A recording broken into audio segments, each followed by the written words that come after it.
Nah guys, kembali lagi di channel Apresitorus, di mana channel ini akan memberikan diri kamu suatu informasi baik dari pekerjaan, asmara, keuangan, serta kehidupan diri kamu secara general. Sebelum saya memberikan suatu informasi dari berbagai aspek yang barusan saya katakan tadi, saya juga mengingatkan kepada teman-teman, informasi yang saya berikan terhadap diri kamu bukan suatu acuan untuk kamu ambil dan untuk kamu terima. Saya hanya bisa memberikan diri kamu suatu informasi berdasarkan kartu yang saya pegang ini. Diri kamu hanya bisa berencana terhadap kehidupan kamu, akan tetapi di balik dari informasi dan perencanaan tersebut, lagi-lagi yang menentukan adalah Sang Pencipta. Sebelum saya mengambil satu persatu kartu yang saya pegang ini secara acak, saya juga mengingatkan kepada teman-teman apabila ketemu dengan channel saya agar menekan tombol subscribe-nya dan menyalakan loncengnya supaya next video saya lebih semangat untuk memberikan suatu informasi baik terhadap kondisi energi kamu, manusia yang selama ini kamu prioritaskan, serta pihak ketiga dia. Oke geng, kali ini saya ingin mengambil satu judul, tetapi judul tersebut masih ada kaitannya dengan kartu yang saya pegang ini. Apa yang ingin disampaikan oleh kartu ini ketika saya mengatakan apakah manusia itu menyadari apa yang menjadi kebodohan dia, dan kebodohan dia sudah membuat manusia itu menerima apa yang menjadi penyakit untuk dia nikmati. Apakah kartu yang akan saya ambil nanti akan memberikan suatu gambaran yang bersifat positif atau memang justru kebalikannya? Kita langsung saja. Saya akan mengambil beberapa kartu, di mana kartu yang akan saya ambil nanti bisa saja bersifat resonate, bisa saja tidak bersifat resonate. Semuanya saya kembalikan terhadap pola pemikiran kamu, semuanya saya kembalikan terhadap situasi energi yang kamu miliki untuk saat ini.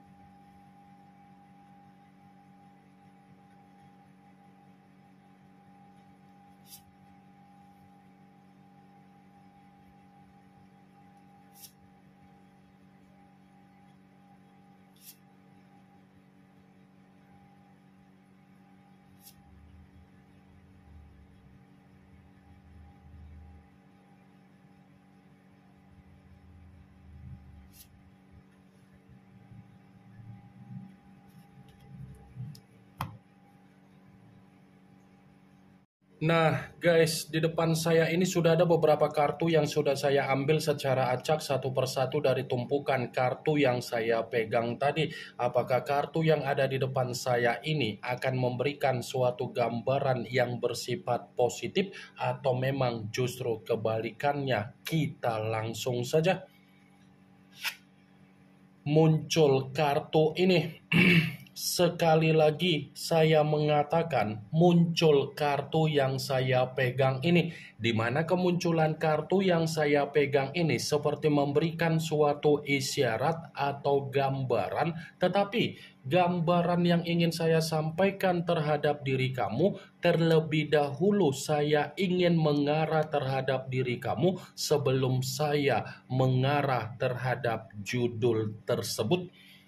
Kenapa lagi-lagi saya terlebih dahulu ingin mengarah terhadap diri kamu?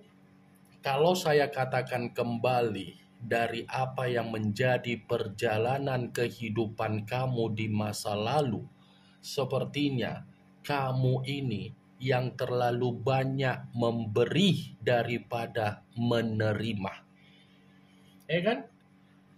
Dari kondisi kehidupan kamu di masa lalu, Kamu kan yang terlalu banyak memberi daripada menerima. Salah satu contoh ketika ada komitmen yang kamu lakukan. Apa yang sudah kamu terima dari komitmen kamu dan apa yang sudah kamu berikan di dalam komitmen kamu.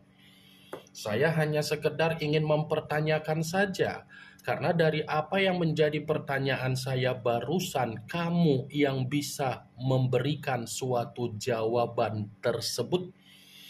Sekalipun saya ingin mencoba untuk memberikan suatu jawaban dari apa yang menjadi pertanyaan saya tadi, ya sudah pastilah yang kamu terima dari manusia itu tangisan, kemiskinan, keruntuhan, pengkhianatan, kecurangan, toksik, manipulasi, banyak kebohongan, banyak hal yang bersifat misterius, banyak hal yang selalu merasa dihakimi, banyak hal yang selalu merasa disudutkan. Tetapi kalau saya katakan apa yang sudah kamu berikan terhadap manusia itu, kebahagiaan, kesejahteraan, ketulusan, kemakmuran, keberlimpahan, pola pikir dewasa, semangat hidup, pondasi hidup, komitmen yang penuh dengan ketenangan, berbanding terbalik kan apa yang saya katakan tadi. Ini kartu pertama yang saya pegang adalah kartu yang berbicara secara koin.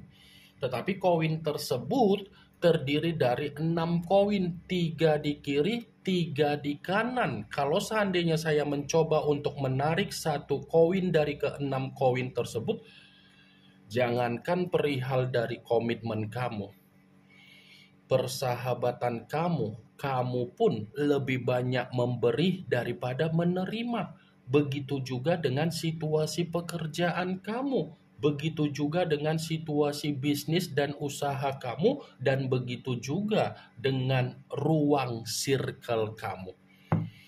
Seakan-akan kamu itu seperti dipaksa untuk memberi.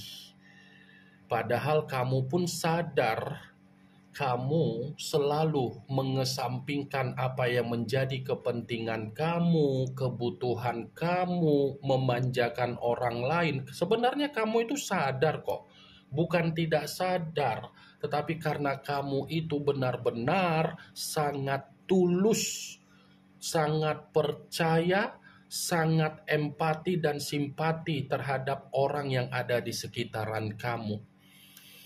Wah geng, saya mengatakan apa yang barusan saya katakan bukan berarti saya ingin mensugesti ya. Tidak, saya hanya sekedar memprediksikan dari kartu yang saya pegang ini. Semua tergantung bagaimana pola pemikiran kamu untuk menyikapi dan memberikan suatu respon dari apa yang menjadi ucapan saya tadi.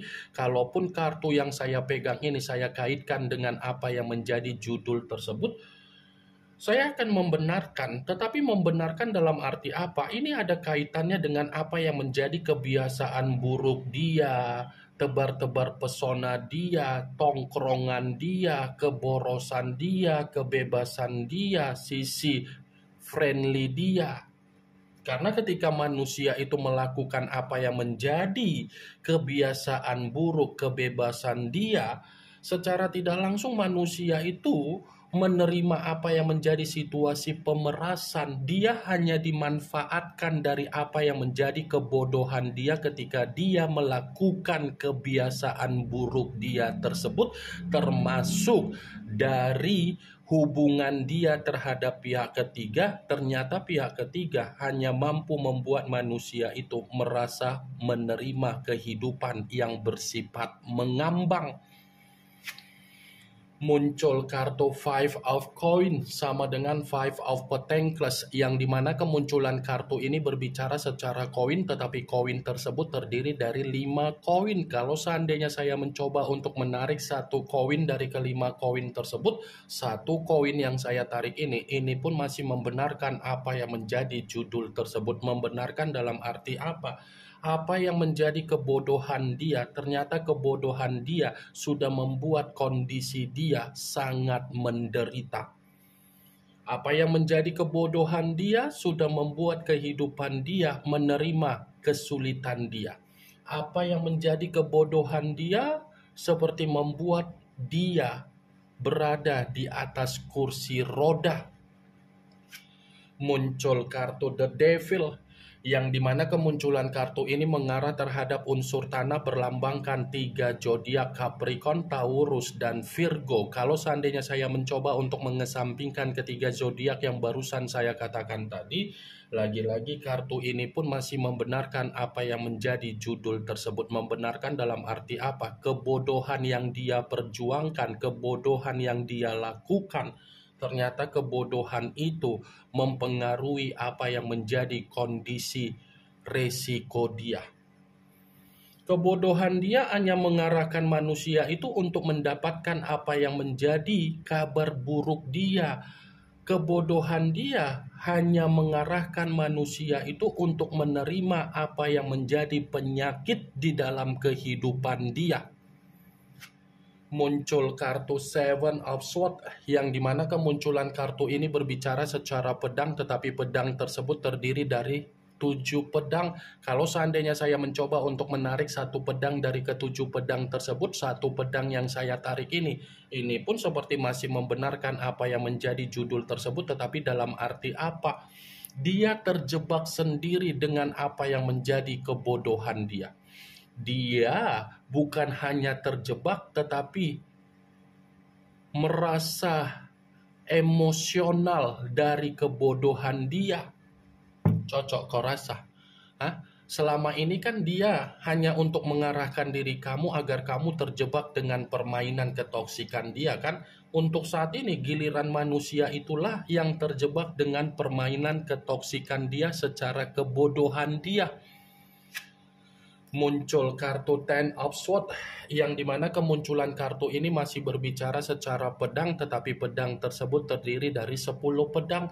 Kalau seandainya saya mencoba untuk menarik satu pedang dari ke-10 pedang tersebut, lagi-lagi kartu ini pun masih membenarkan judul itu. Membenarkan dalam arti apa? Apa yang menjadi kebodohan dia itu adalah cerminan di mana manusia itu menerima titik terendah di dalam kehidupan.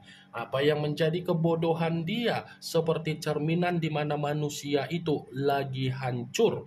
Apa yang menjadi kebodohan dia seperti cerminan di mana manusia itu sedang menerima apa yang menjadi malapetaka dia sendiri. Muncul kartu Five of Cups, yang dimana kemunculan kartu ini berbicara secara cawan, tetapi kartu ini pun membenarkan judul tersebut. Membenarkan dalam arti apa? Bisa saja kebodohan yang selama ini dia prioritaskan ternyata membuat manusia itu merasa tidak ada kebahagiaan. Bisa saja kebodohan yang selama ini dia prioritaskan membuat manusia itu hanya untuk mendapatkan apa yang menjadi tangisan dia, kekecewaan dia, penyesalan dia, dan renungan dia. Muncul kartu Five of Swords, yang dimana kemunculan kartu ini masih berbicara secara pedang, tetapi pedang tersebut terdiri dari 5 pedang. Kalau seandainya saya mencoba untuk menarik satu pedang dari ke-5 pedang tersebut, satu pedang yang saya tarik ini pun masih membenarkan judul tersebut. Membenarkan dalam arti apa? Ya bisa saja kebodohan yang selama ini dia prioritaskan itu adalah bentuk kesialan yang benar-benar sedang terjadi. Bukan hanya kesialan, tetapi kebodohan dia membuat diri dia menerima konflik terhadap berbagai orang. Kebodohan dia membuat diri dia merasa diasingkan oleh berbagai orang di luaran sana. muncul kartu Nine of Coin sama dengan Nine of Pentacles, yang dimana kemunculan kartu ini berbicara secara koin, tetapi koin tersebut terdiri dari 9 koin. Kalaupun kartu ini saya kaitkan dengan apa yang menjadi judul tersebut, saya akan membenarkan kartu ini. Membenarkan dalam arti apa? Kebodohan dia, gambaran secara keuangan di mana manusia itu tidak ada kemakmuran, ibarat keuangan yang bersifat miskin total. Ini yang ingin saya sampaikan terhadap diri kamu dari berbagai kartu yang saya pegang ini. Kemunculan kartu Nine of Coin sebagai kartu terakhir yang ingin saya katakan terhadap diri kamu, sebagai kartu kesimpulan yang ingin saya sampaikan terhadap diri kamu. Yang positif ambil, yang negatif buang. Sekian dulu informasinya. Salam kartu tarot, salam zodiak.